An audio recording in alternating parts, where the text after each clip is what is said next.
A hearing to reverse a murder ruling more than 30 years later.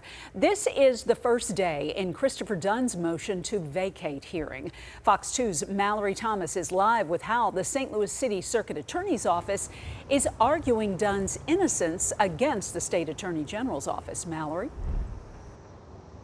Mandy, Christopher Dunn is currently serving a life sentence without parole after a conviction of murder in 1991. But the Circuit Attorney's Office says that he's innocent. Day one of the vacate hearing trial, consisting of opening statements from the Circuit Attorney's Office and the State Attorney General's office. The defense arguing the original trial in 1991 relied heavily on two witnesses who were with 15-year-old Rico Rogers during the deadly shooting. It happened just before midnight in North St. Louis. Those two witnesses at the time were 12-year-old Michael Davis Jr. and 14-year-old DeMaurice Stepp. DeMaurice Stepp and Michael Davis then testify at a grand jury. Michael Davis testifies at Christopher Dunn's original criminal trial about the shooting, about IDing Dunn as the shooter, and does so again in court.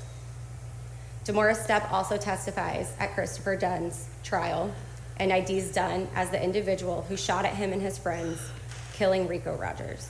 Both Stepp and Davis recanting their testimonies years later. The judge hearing from another witness in the courtroom Tuesday, the defense playing a recording of another witness describing why he recanted his testimony years later. Another key point the defense is presenting is Dunn's alibi, which they say was not presented in the original trial. Meanwhile, a few blocks away, Christopher Dunn was at his mother's house, hanging out with his family and talking on the phone.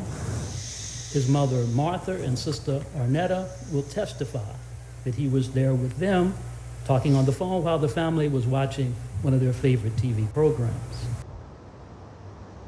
And again, Mandy, this is just day one of the hearing. We are expecting 2 more days of this. Dunn's family sitting in the courtroom, obviously hoping that the judge will set him free. Reporting live, Mallory Thomas, Fox 2 News.